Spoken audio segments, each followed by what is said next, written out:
Hi, everyone. It's Karen Roy. We are back with another episode of Life Possible with a Disability. And I'm really excited to have my friend Katrina Marin today. She is, we met at we both work for Numotion. We've never met in person because of COVID. And we have ERGs at Numotion, so employee resource groups. And I co-lead the Disability Alliance Network. And I believe it was an ERG like social. Was that what or was it an NLC? It was the NLC social, Maybe. but my first impression of you was attending one of your lunch and learns. Yeah. That's what I remember first about you. Through Disability Alliance Network. It was the disability etiquette one. Yes, yes. Yeah. And so I didn't know really she was watching then. But then our little bubbles met in a virtual chat room and we were like in love from the very beginning. Her title officially is Senior Instructional Designer, and she is in charge of our leadership development. So, and I mean, in a couple of short Teams conversations, I've learned so much from Katrina. 53 years old and having, really changed careers like 6 years ago. And I'm still learning every single day about how to improve my professional development, how to reach that next level. And I wanted to share all of her knowledge with you guys. So, Katrina, why don't you give a little more detailed about your background and then we'll get into our show. I'm very happy to. So my professional background, being a trainer in general, it satisfies a selfish need in me to help other people, and particularly with their careers and their jobs, helping to connect the dots for them and making them much more comfortable and that much more empowered and to be able to perform at whatever level they are capable of doing or want to do so. And personally, if that's the where you want me to go, the storyline of Yeah. my personal experience with disability is my dad had a farming accident at the age of 12 and he cut off his lower left leg. And this is back in during the Depression era, mind you, like in 1939. And anyway, he was brought up to not feel sorry for himself. He was not allowed to call himself handicapped. And so growing up, that was enforced on me as well. And so it wasn't a disability. And he was my dad. Simple as that.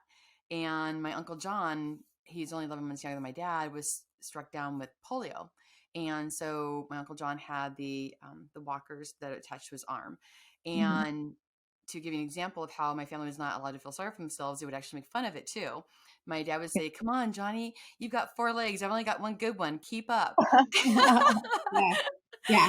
Right? We talked about that before, like having a sense of humor in it. I did probably a lunch and learn with a coworker of ours who but had both of her legs amputated, I think below the knee as maybe around birth, like really young, and how her sisters would like if her leg fell off while she was running, like it was just everyone just laughed, made a joke, and moved on because I think humor's key to any difficulty in life. So, Absolutely. My dad would always say, if you can't laugh at your problems, then you've got a problem.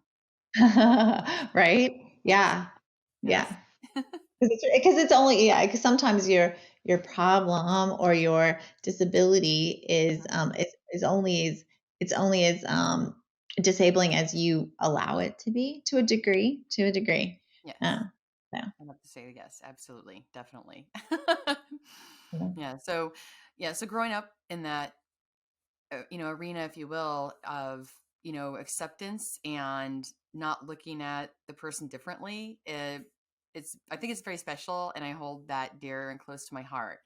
And I wish that other people had that same experience. But like you and I were discussing the other day, that unless you are involved in it somehow, unless you've experienced it personally or have a family member or friend that has gone through that, you don't have that capability or level of understanding, right? hmm And There's a lot of fear around it because you told a story about with your husband, like, so if you meet someone or see someone in a restaurant and they have some sort of disability, you have no problem walking up to them, whereas other people might kind of avoid you like the plague. Like they don't know what to say. And Katrina, like that never shies away from, No, I don't. It was a gentleman at a restaurant. He had this really cool prosthetic for an arm. And my dad, growing up, remember he was born during the Depression era, and so his prosthetic, his wooden leg, was literally a wooden leg. It was like a pirate leg, we called it. And so, but so this gentleman had this really cool prosthetic, and so I asked him, I said, "Oh, I said that's really cool. Is that relatively new? And how did this happen?" And he was so happy and relieved that I wasn't just like awkwardly staring at him from across the room, wondering, "Oh my gosh, what's going on?" And my husband was embarrassed because he comes from the type of culture background. "Oh, you don't ask people like that. That's rude." I'm like, Yeah, "He's human." right. Yeah, yeah, yeah. Which I don't know if that led you toward your career because prior to being at Numotion, you were also in a healthcare kind of related field, also, right? That is correct. Yes, I worked for a nonprofit hospital organization, and helping people working on, I guess you could say, pro bono cases, if you will, hardships and such of that nature, and just seeing a need just to simply be a human being and treating the other people just the same. It doesn't matter what your situation is or your condition. Yeah, I love that. And you told there was I think that when people with disabilities go into trying to like, well, when you first acquire your disability, if you're not born with it, there's sort of a huge adjustment period to where you may or may not be able to do the occupation that you had been trained in. I happened to have been shot in the back when I was 19 and I was in college still, so I still could like pivot or think about, okay, will this career work as a wheelchair user or not? And at the time, I think there were still a lot of barriers to like becoming a nurse or a doctor, or whereas now there are nurses and doctors all over the place that are wheelchair users. But before it was like, you can't do that. If you can't stand, you can't do this and you can't do that. So I wanted to be a social worker. I knew that that was mostly using my emotional intelligence and my, I could, hospitals were typically wheelchair accessible. So I knew that if I chose medical, social work, or a clinic, that I probably would be in an environment that would work for a wheelchair user. But I wasn't really comfortable in my own skin at first. And then, and I don't think I realized my own power, or that in order to achieve the goals that I had for my career, I had to, first of all, know what they were. And then secondly, I had to ask for it. If I wanted a raise or I wanted a different position, I had to go in and advocate for myself and ask for it. And no one, oddly enough, I don't know why. Some people need to be told that. Like even if you work really, really hard, people aren't just going to necessarily like pluck you out and go like, you are doing an amazing job, I'm going to make you a manager, and now I'm going to make you vice president of the company. Like it may happen for like that for a small percentage of people, but I don't think it does for everyone. Right. um, the other problem I kind of talk to you about, because our audience is typically people with disabilities and specifically mobility impairments usually, um, that if a person with a disability has a caregiver and they get Medicare and Medicaid to pay for that caregiver to come and help them with activities of daily living, they have to make under a certain amount of money or they lose their benefits. And then in order to pay for that service out of pocket, and this is just fairly arbitrary, but let's just say you have to make under 30,000 or over 90,000 to be able to pay for the help that you need out of pocket. So say someone is, and everybody's situation is different, but if you have major career goals and you want to figure out a way to whether start your own business or get into upper levels of a company, I guess you've shared some things with me that I think were so helpful, and I would love for you to share some of that with our audience. Absolutely. I think COVID has hit so many people, in different capacities, and, and tragedy has struck. But the positive of that is, being able to work from home. That removes so much of any kind of stigma in, your looks or your disability, your capability, and so forth. So I think that is a great thing that people should look towards. And then in regards to, pivoting or thinking of what you can do, another thing that, COVID has helped is, removed the thought process of, like you mentioned, that you had to be able to stand up to do a job. That's not true. Mm-hmm. It's not true for anyone really, except for maybe assembly line, but even then that can still be adjusted to accommodate. Right. And I think that a lot of businesses now are looking at that. They're pivoting that mindset. They're neglecting such a massive talent pool based on limited vision because you're in a wheelchair, for example, right? Mm-hmm. Right. Yeah. And So, like from this view right yeah. now, right? Like nobody even knows that I have a disability. Although like for me, as my career went on, my disability kind of became my superpower. Hmm. And so there are a lot of times where I'm explaining like you can't see from here, but I'm a manual wheelchair user and I've used a wheelchair for 34 years because there's so many people in the disability community who there's a lack of transportation to get to work. They maybe live in a really rural area. And yeah, this opens lots of doors for people who may have had those issues. Yeah, Absolutely. Yes. And that makes me happy. yeah, Breaking down certain walls, right? Mental walls. yeah, yeah. And I think a really untapped pool. And right now, with all these labor shortages, there's a lot of untapped potential in the disability community. Absolutely. Um, you said one thing to me the other day when we were having our conversation or planning this, that you had to let go of your fear of getting fired.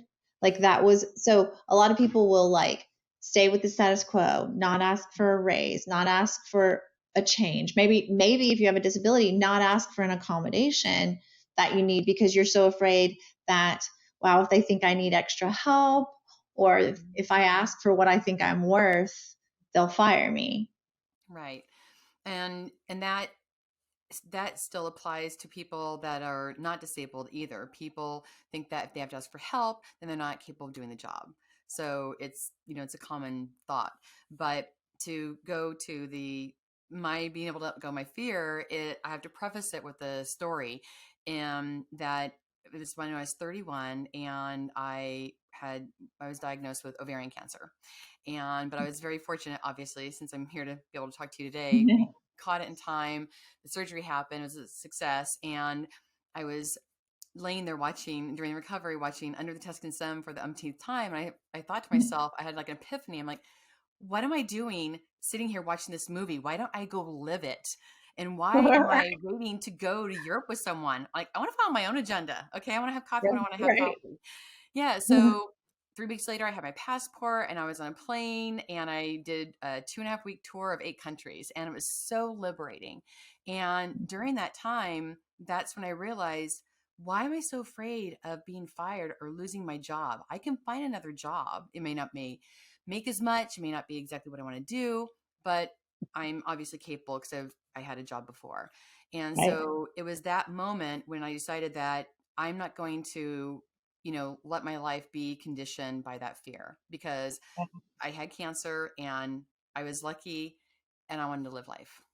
Right. It gave you, yeah, that new perspective. We talked about that. Like, because I have my recent cancer diagnosis, Yeah. bladder cancer, but I like it, and it could be a long time getting treatment, but I, I almost like, I'm already just assuming that it's already healed and planning like my next 10 years of what I want to do with my Yeah. career, which is kind of like when we started talking, like, it also, it does give you perspective, like maybe it gave you, but like, our life is finite. Our Mhm. time here is valuable. And, putting, um, a minimal dollar amount on it when you're asking for a raise, like what you said that to me the other day too, which really struck home. Like, what is an hour of someone's time worth, right? What are you asking them to do? And then how much are you willing to pay? But people need to know their worth. Mhm. And that sounds so simple. I mean, I know, but I think it took me longer than I would like for me to realize. I stayed stuck for a while thinking this is the best I can do. This is the best I can do. And it by far wasn't.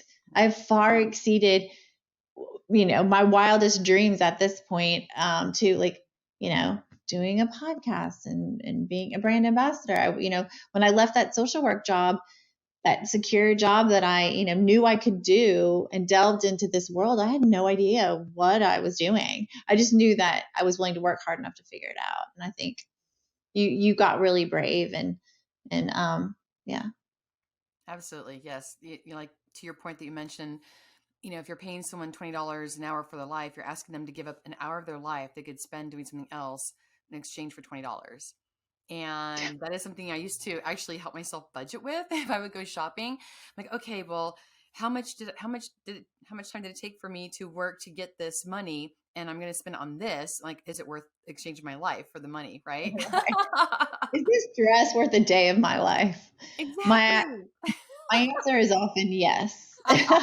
Well, you always look marvelous. So yes, I'd say yes. Sweet. Yeah. During COVID, I still, Amazon became my best friend. I still had to, like, I, I felt like I had to get dressed and put on some makeup every day just to, like, not to, for my mental health Hmm. more than anything. Like, feel like even though I was just going from the bedroom to the dining room. Well, that was the same thing for me. It may have been like 5 feet, but yes, I'm the same. Right. No. Um, yeah. So for people who are, I guess, what are the first steps? So say that we're reaching someone, they have maybe a newly acquired disability, and I say newly, that could be within the first 5 years. Adjusting to becoming a wheelchair user is like a huge adjustment. But and I meet a lot of people who were, maybe they were in construction and they were doing something that they really can't do now. But to me, whenever a door, and also sounds really cliche, but I mean, like, maybe you go into construction management, maybe you go Right. into like a sales role, and you do things that you find out that you love even more, and that could be more lucrative. But I guess, what are the first steps? Oh, well, I guess, first, think about which job made you the happiest and then why. And then you can focus on the why and go from there. But you had a brilliant suggestion. Okay, you did construction, you can construction management, project management, right? You could become a buyer for a company, for a supplier, warehouse management, because warehouses are huge too, so it's Yeah. easily accessible. And Yeah. just think outside the box and don't be worried about your situation. And like you mentioned before about asking for help, like a ramp or something like that, right? To have a building more accessible to you. There is Mhm. nothing wrong with you asking for that because people ask for ergonomic chairs all the time. So what's the difference between a ramp? Maybe a Mhm. little bit more Right. money, but the point is Right. that Yeah. it's the benefit to their people. Mhm. I think that, yeah, for a long time I wanted to cause the least amount of trouble, and I worked probably twice as hard to maybe prove that I was maybe worthy of this job, that my wheelchair didn't really exist, like, and probably downplayed to my detriment, that there were certain things that my body needed, and I neglected it because I was going to be like just as good, if not better, than everyone else. And you know but asking for what I needed, like, I asked at one point for one of the standing desks. So I have a standing robotic device, and it was a way for me to get some standing time in during the day, because after I've worked a full 8-10 hour day or whatever, sitting down, I'm so tired, like, to go get the standing device and stand. So I asked for that accommodation, and honestly, that made me more productive, Hmm. um, because you feel better and you're healthier, and you're in the longer run, I think it pays off. Absolutely. Yeah, do what makes you happy and what make you more productive as well. But the important thing is, I guess we should address is like the imposter syndrome, right? That, everyone suffers that. Even I do. and Yeah. and it's like, wow, can I really do this? But that's how we learn and grow, right? We're thrown into the thick of it and we figure things out. And, you know, maybe it's not so gracefully, but I might stumble out of the situation, but I get it done. Well, when we went to record this podcast, like although I checked my audio 2 hours earlier, my audio wasn't working. I'm like, Katrina, I couldn't hear. I'm like, hang up, and I'll call you back. But I mean, it's making every single time something like that happens, I learn from it. I learn to troubleshoot. So yeah, I think I was afraid of failing. Sometimes I listen to messages of people saying, "There, you can't do that. There's no way you can do that. There's no way you can do this or that. You'll never make more than this." And it's just all not so. And if you believe it, then it becomes true. Of course, yes, a self-fulfilled prophecy, if you will. Yeah. Yeah. Okay. So, and I would say that I also underutilize mentorship. Like you have mentored me, and I wondered if that, for people, do you see that plays a role in kind of achieving your goals? Absolutely. It's having someone, it's like using a different mirror. Okay. So the mirror that I'm using to see you, you're amazing, you're beautiful, you're well spoken, well put together, you're a firecracker, which I totally love and adore about you. And but that and so but then that so having someone else's perspective presented to you of how they view you, I think is definitely a value. And that ties into mentorship as well. I mean, there's a difference between sponsorship and mentorship. But mentorship, though, would help you build on your strengths and identify, areas of weaknesses, for example. And, I gave the advice to a manager. They didn't like the tedious work of their job. And I said, well, that tedious work is what's keeping you from being promoted. If you don't do the Wow. tedious well, you're not, Yeah. but you do all the other duties, superbly well. The tedious is what's going to catch their eye. Just get it done. Mhm. Yeah. Right. Like it or not. Hmm. Wow. Yeah. I think that was also something that I underutilized, and maybe, it's also because I never said like one day I want to like be in marketing, and that I thought that was probably like outside the realm of my training, because I'm a licensed clinical social worker. Hmm. Like, I knew that, but what happened is I knew a lot of people went from social work to sales, because that your ability to communicate and to listen translates easily from social work to sales. And then it wasn't a big jump from sales to marketing. But now I have a much clearer vision as to what I want, um, and where I want to go with my career, like the diversity and inclusion space and government relations. Those kinds of things are extremely appealing to me, and so I was able to finally articulate that. And then I think that's how you pick a mentor, is you find someone in that space who's been successful and ask if they will mentor you. I honestly didn't even know that was a thing until like the last couple of years. Oh, yes. Well, I mean, mentorship isn't usually typically advertised in organizations, and I've worked for many. And, that's something that I love about Numotion is that they are very active in that arena. And Mhm. I might sign up to be a mentor for someone. I don't know. You tell me if I should or not. But, Absolutely, absolutely. Well, you didn't really sign up for me, but I feel like you got me anyway. So I love and adore you, and I'm happy to help you. So, whatever I can do to support you.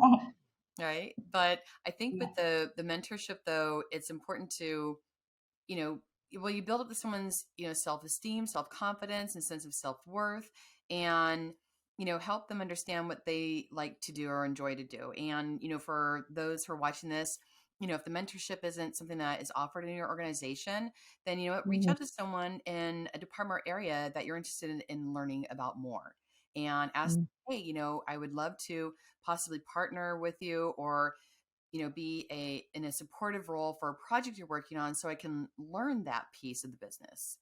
And yeah. not be afraid to reach out and network. And network is where the magic happens. hmm Yeah, exactly. Like in our like, cause it was really more of a social chat that we our bubbles ran into each other. So I know, we should have our bubbles present so that everybody knows what we're talking about. yeah, that we have a virtual platform that we use, which is really, really cool. And so you can put your picture in, and you can actually turn on, well, it's your live camera. You Yes. can, your live cameras in there, and you're like, and so you have your own audio and video, and your bubbles can move around the room. It's a spatial chat. So like if you want, if a lot of people are talking in one space and you want to go to another side of the room, it's Mm-hmm. so crazy. It's amazing. It's I fun. asked Austin, my son, I'm like, is this the metaverse? Because I was like showing him, and he's like, kind of. It's like a little piece that, yeah, I was like, yeah, because we're living in an alternate reality. Yes. Um, so can you tell, you brought up earlier, which I think is interesting and could be helpful to people, the difference between a mentor and a sponsor? Mm-hmm. So a mentor is someone who is personally and like invested in you and trying to help you figure things out. Just have discussions about the business or personal things like what book are you reading and so forth. So that's where that comes into play. It's like building a relationship, if you will. And Mm-hmm. a sponsor is someone who sees the potential in you and within the work industry, if you will, or the structure of the org, and they want to Mm-hmm. sponsor you to move you up. Mm-hmm. That's the That's difference. cool. Hmm. And I think that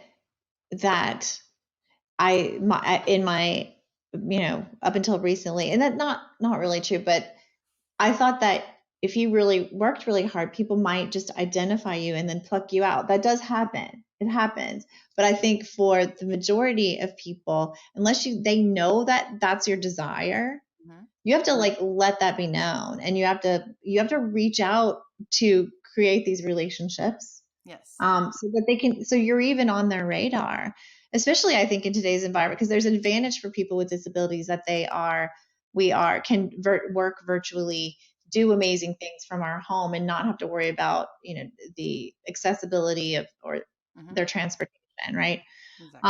But on the flip side of that, if you're doing all of your work in your dining room, I mean, I feel like at times I have made sure that I was involved in multiple projects with all of these different people, because I didn't want to I could have sat in my dining room and written blogs and stayed just right within my little bubble of my G's and O's. Hmm. And I wouldn't have met half the people I've met in Numotion or the whole CRT industry if I hadn't interjected myself into all kinds of places.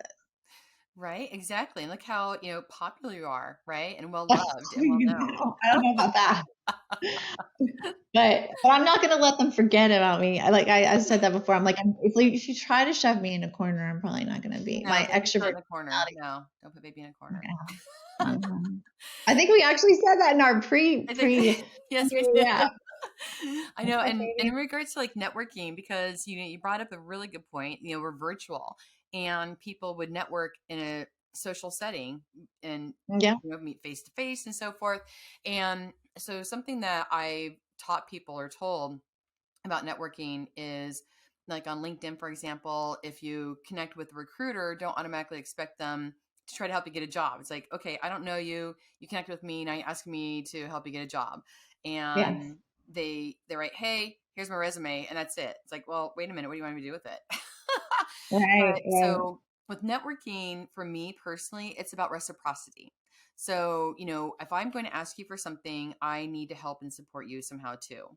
And Mm-hmm. that I think is huge. I know a lot of people, and but they know from experience in working with me, or having relationship with me outside of work, that I'll be there for them, and I will help you if I can and however I can. And if not, I might know someone I can connect you with.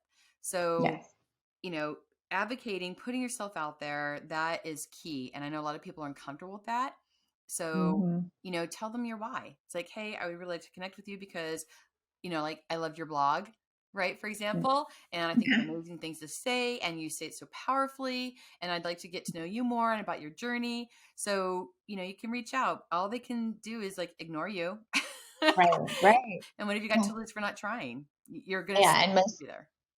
most of the time they won't ignore you, or Mhm. they've got a lot on their plate, but they'll be like, and I know another person within, like, with your interest, and like you said, kind of refer Yeah. them out if the plate is full. um, but that is one thing I love about New Motion, like the supporting the diversity by having these employee resource groups. We have a women's network, black and brown network, and we have the Disability Alliance network, and a lot of that, I know with the Women's Network specifically, they have a whole mentorship program where women in the company mentor other women. And, and sometimes that just happens organically because Yeah. there wasn't, because there isn't really the role that I think that I might eventually aspire to doesn't actually exist. So there wasn't. So I was thinking maybe I need to go outside my space, but or outside the company, but but there run there are certain principles that hold true regardless of what your larger career goal is. Mm-hmm. But I think yeah, you got to know your worth, and then you have to be able to put yourself out there. Absolutely, definitely. And and when for the your audience that's listening, if you're actively seeking a job, make sure that the company's values align with yours, and Hmm. that their message aligns with yours. And what are your top 3 criteria, right? So for me, it's working 100% remotely. Right. And and the company's values and morals and how they treat their people. So I'm Yeah. always about the internal customer.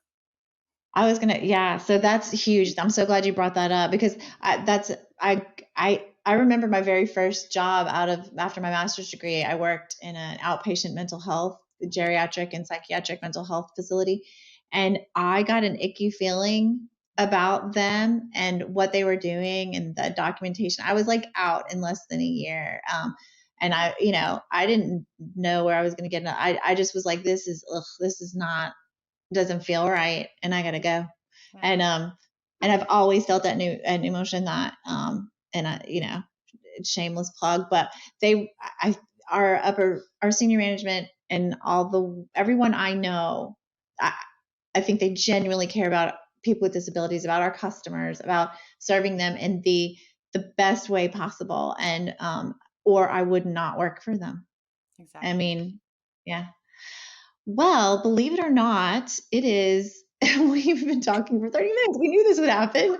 Um, I know, right? I was like worried about yeah, going over the clock, and I'm like, am I trying to not talk too much? Because you no, know me. no. So, I mean, I guess I'll ask you one final question, and then we're going to probably have a part two to this where we maybe delve a little deeper into, how to become a leader in whatever community you want to, whether that's the disability community or, certain of your career related. But is there a book about leadership that you would recommend if you had to pick one Goodness, everything that I learned was pretty organic because of my dad. or? Okay. And Yeah. I, for leadership, I would say, Walt Disney's history. He Hmm. inspired people. He was a great storyteller, and storytelling is key to inspiring your people if you want to be a leader, because a story has to be personal, has to be relatable, and impactful. Yeah, and there is a book, or maybe I'm making this up, but something about like, I mean, if every customer in different company were treated like you are when you go to Disney World, Hmm. it's something about that. But yeah, like where you feel like you make that customer feel really special and it's really personal and yeah, that's Exactly. well, And that's what I I'm drive for whenever I interact with someone in Numotion. That's how I treat yeah. them. Wow. But definitely how you treated me. And yeah, I'm really, really thankful truly for the opportunity to be not just your coworker, but your friend. And Yes. Yes. I thank love you so much. you. I love you too. Thank you so much for being a guest. And we will definitely have a part two to this because I think we can get real specific and maybe once this is posted I can get questions from you guys and if you have specific things that you like to be answered we can do a whole podcast just on that. So thank you, Katrina. Thank you for having me, Karen.